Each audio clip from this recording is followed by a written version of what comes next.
부탁드립니다. 성도 여러분, 지금 압살롬과 그리고 다윗이 일전을 치르게 되었습니다. 사실은 압살롬이 이 정면 승부를 택하기보다 그의 책사였던 아비아달의 말을 듣고 그 밤에 기습을 하면 되는데, 다윗이 붙였던 후세의 모략이 그럴 것처럼 여겨서 시간을 놓쳐버린 겁니다. 타이밍을 놓쳐버린 것이죠. 우리가 불렀던 찬양처럼 하나님의 도우심이 어디서 올까? 그렇습니다. 하나님의 도우심의 역사였습니다. 그리고 다윗이 그런 기도했던 거죠. 하나님, 아이도벨의 계략을 무력하게 만들어 달라고, 그리고 하나님이 이 백성들을 지켜달라고. 다윗의 기도를 들으시고 하나님께서 이 다윗의 사람들을 하나님께서 보존해 주신 응답의 역사였던 것입니다. 결국은 정면 승부를 할 수밖에 없는데, 이 싸움은 모두에게 출혈을 가질 수 있는 그런 싸움이죠. 그런데 이 싸움의 결과가 어떻게 될까? 우리처럼 성경에 이미 결과를 알고 있는 사람들은 넉넉히 보겠지만, 일전을 치러야 돼 양쪽의 군대, 이 백성들은 얼마나 긴장이 크겠습니까? 오늘 그 전쟁을 위한 다윗 군대의 얘기를 우리가 지금 보고 있는데요. 18장 1절에 이에 다윗이 그와 함께 백성을 찾아갔습니다. 그러니까 이 일전을 치르기 때문에 이 전쟁에 나갈 군 조직을 새롭게 정비하고 싶었던 것입니다. 그래서 천부장, 백부장을 그들 위해 세웠습니다. 말 그대로 1000명의 지휘관 그리고 100명의 지휘관을 각각 세운 것입니다. 여러분, 공동체에는 조직이 굉장히 중요합니다. 그리고 그 조직을 이끌 리더를 세운다는 게 너무나도 중요한 일이거든요. 교회도 마찬가지입니다. 입법기관, 사법기관, 행정기관, 국가의 모든 큰 조직에 사람을 인사를 한다는 게 그만큼 어려운 것이죠. 교회에도, 그리고 지금 이 다윗의 군대, 다윗을 따르는 사람에게 이제 압살롬의 막강한 군대와 싸워야 될 때 먼저 해야 될 것들은 조직을 재정비하는 것이었습니다. 그리고 그 조직을 재정비하고 그 조직을 각각 이끌 사람을 어떻게 세워야 되느냐, 이것들을 다윗은 지금 챙기고 있다는 것입니다. 2절 말씀에 보면 다윗이 그의 백성을 내보낼세, 보십시오. 지금 우리는 이 2절 9절을 보면 지금 다윗의 군대의 규모를 알 수 있는데요. 3명을 택했습니다. 3명. 요압 그리고 아비새, 이때라고 하는 사람을 세웠습니다. 여러분, 근데 그 사람들의 숫자, 이 3명이라는 숫자, 그리고 그 휘하에 있는 숫자가 얼마나 될까? 여러분, 대략 천부장을 세웠기 때문에 아마 1000명, 1000명, 1000명, 3000명의 핵심 전력의 군대였을 것입니다. 그 군대의 각각의 지휘관으로 요압과 아비새와 이때를 세웠는데, 주목할 만한 것은 요압과 아비새는 다 제사장 레위 지파 사람들인데 그럴 수 있다라고 생각했습니다. 그런데 이때라고 하는 것은, 이때라고 하는 사람은 우리가 다윗이 예루살렘 성을 버리고 도망할 때 이때 가드 사람입니다. 그러니까 블레셋의 피가 흐르는 사람입니다. 이방인이죠. 그런데 이 이방인이 다윗의 군대의 요직을 3분의 1을 차지하고 있다는 것이죠. 다윗의 군대는 이스라엘의 유대인들만 구성된 것이 아니라 다윗을 신뢰하고 따르는 이방인들도 많았는데 그 규모가 상당했다는 것이죠. 오늘 그저 2절에서 그 규모를 예측하고 있다는 것입니다.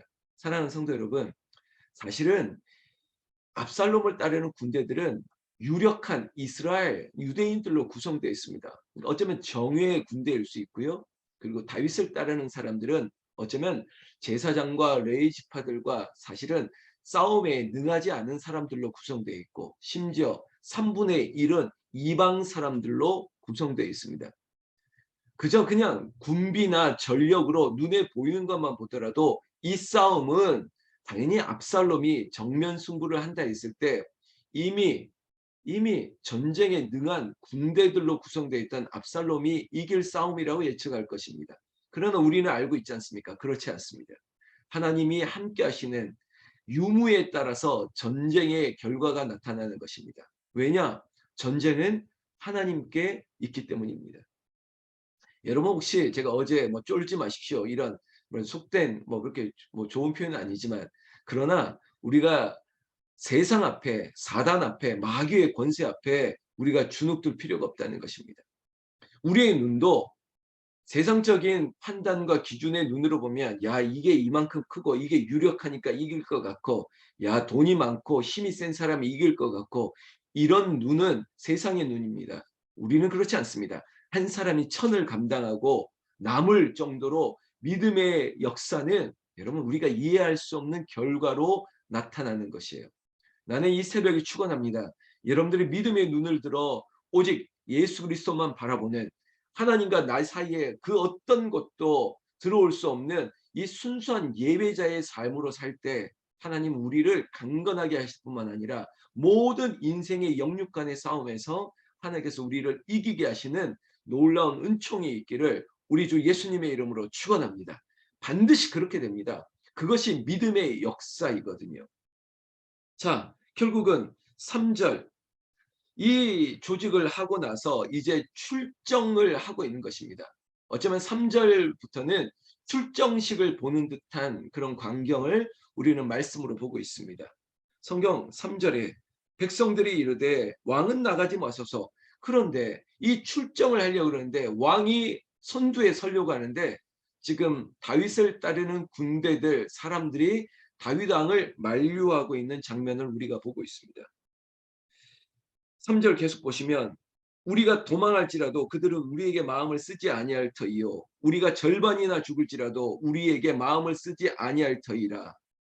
여러분 이 전쟁의 가장 중요한 사람은 다윗 당신입니다. 저들의 군대는 당신을 해하려고 하는 것이고 그리고 이 얘기는 뭡니까? 전쟁에 있어서 장수의 죽음은 그 전투의 결과를 좌지우지하기 때문입니다. 뭐 이순신 장군, 명량해전, 한산대첩 그런 영화를 보면 이야기를 들으면 알 수 있지 않습니까? 장수가 죽으면 지휘관이 죽으면 그 군대의 사기는 떨어질 수밖에 없는 것입니다. 지금 다윗을 따르는 사람은 그걸 알고 있는 것이죠. 여러분 다윗의 군대만 알고 있겠습니까? 압살롬의 군대도 마찬가지죠. 결국은 우두머리를 치려고 하는 것입니다. 사랑하는 성도 여러분, 제가 요 대목에서 기도를 좀 부탁합니다.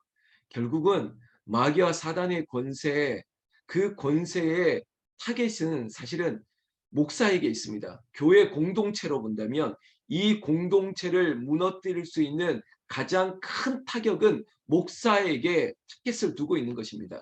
목사가 무너지면, 목사가 넘어지면 이 군대는, 이 공동체는 사라질 것이다 라고 하는 여러분 화살을 항상 지도자에게 두고 있는 것이죠. 그래서 신천지도 그렇고 어떤 이단들도 그렇고 사실은 목회자들을 향한 더 큰 유혹들을 하고 있습니다. 그거의 어떤 돈의 아니면 명예와 그 기타 등등 여러 가지를 통해서 그리고 우리 생명을 살리는 공동체 여러분 이 공동체를 새롭게 다시 50년을 써내려갈 때 이건 영적 전쟁이거든요. 이 영적 전쟁 가운데 여러분 화살을 어디에다가 모든 불화살의 초점을 누구에게 두겠습니까? 결국은 저에게 둘 수밖에 없습니다. 가장 쉬운 방법이고 가장 강력한 방법이죠. 한 사람 한 사람 군대를 쳐 나가는 것보다 여러분 장수를 먼저 넘어뜨리려고 하는 것이겠죠. 다행히 다윗의 군대 특히 이 요압과 아비새와 그리고 입대라고 하는 사람부터 시작해서 모든 백성들이 이 사실을 알고 있다는 게 이게 얼마나 중요한 일인지 모르겠습니다. 그러면서 이 백성들이 이런 말씀을 합니다. 3절 후반 중반절에 왕은 우리 만명보다 중하시오니 이거 여러분 이 공동체가 지금 단단할 수밖에 없는 게 왕이 가지고 있는 어떤 역할들 그리고 상징성을 알고 있습니다. 물론 여러분들 어떻게 다윗이 이 만명보다 소중하겠습니까? 그거 아니죠. 똑같죠. 하나님 보시기에도 한 영혼이 다 똑같습니다. 그러나 공동체로 봤을 때는 지금 다윗의 역할 다윗이 생존하고 무엇을 해나가야 되는 거예요. 이것들을 백성들이 알고 있다는 것이에요. 그래서 공동체가 지금 다윗을 지켜주고 있다는 것입니다. 왕은 우리 만명보다 중하시오니, 그리고 나서 왕은 성읍에 계시다가 우리를 도우심이 좋으니이다 하니라. 여러분, 얼마나 지금 이 공동체가 정말 뭐랄까 이상적이지 않습니까? 잠깐 배후에 계십시오. 뒤에 서십시오. 이 싸움은 우리가 앞장서서 싸울 테니까 왕은 뒤에 있다가 이 자리에 남으셔서 우리가 위기에 처하면 나서십시오. 막 이런 거 아닙니까? 근데 이 광경이 보십시오. 왕이 선두에 설 이유가 있지만 그 선두에 선 왕을 뒤로 당겨주는 겁니다. 아닙니다.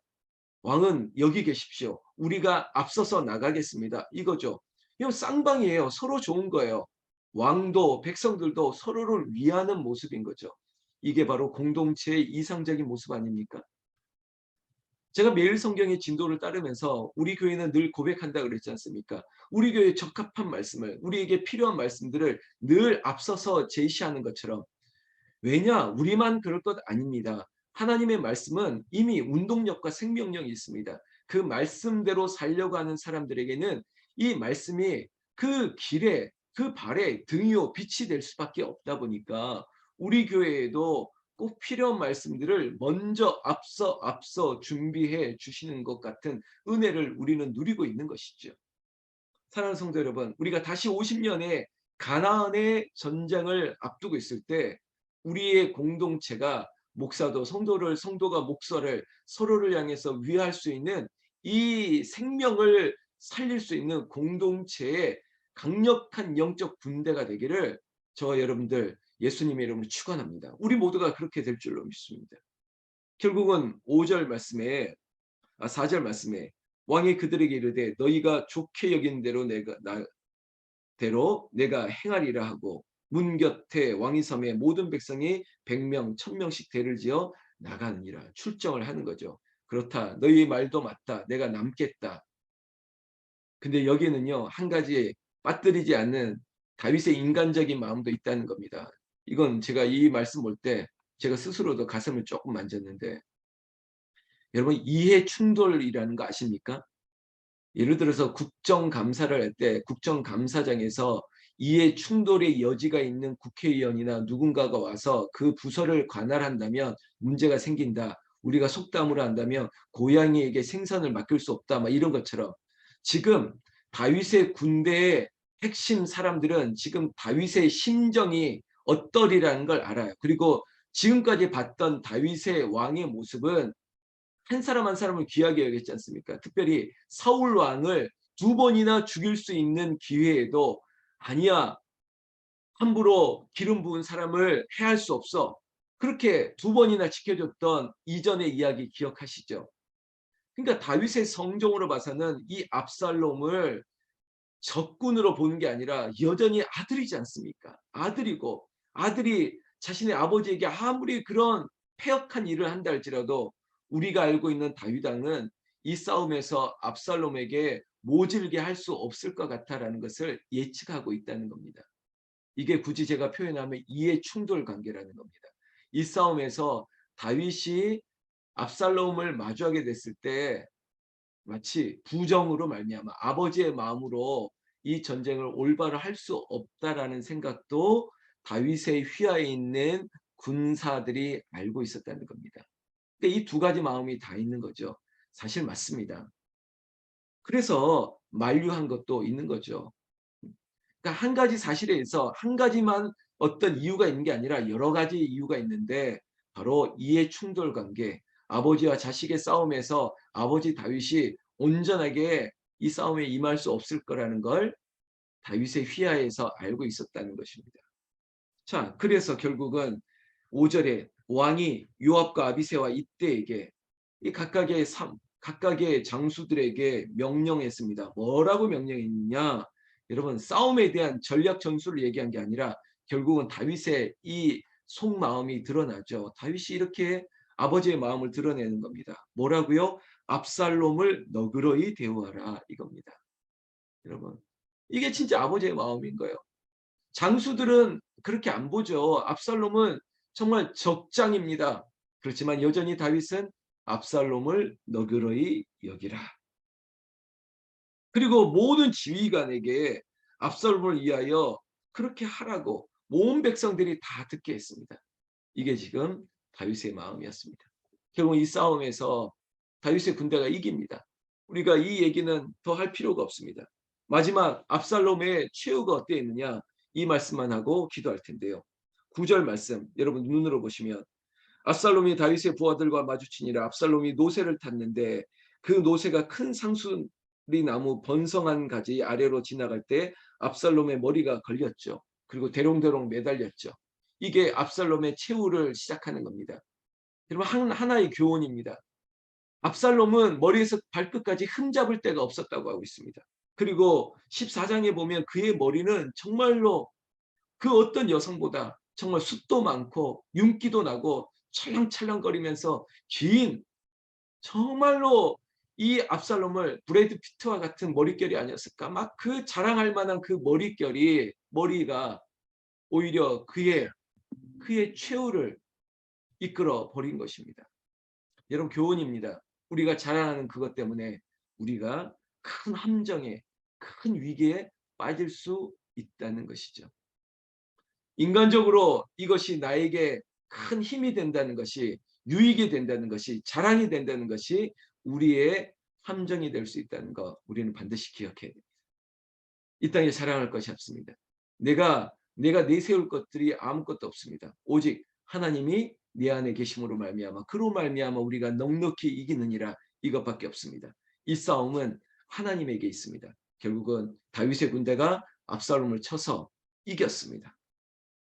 이게 하나님의 역사인 것처럼 우리에게 있어서 모든 전쟁도 승리한 역사로 하나님께서 이끌어 주심을 믿고 당당하게 말씀으로 선포하고 기도하면서 찬송할 수 있는 응답과 간증이 넘치기를 나는 우리 주 예수님의 이름으로 축원합니다.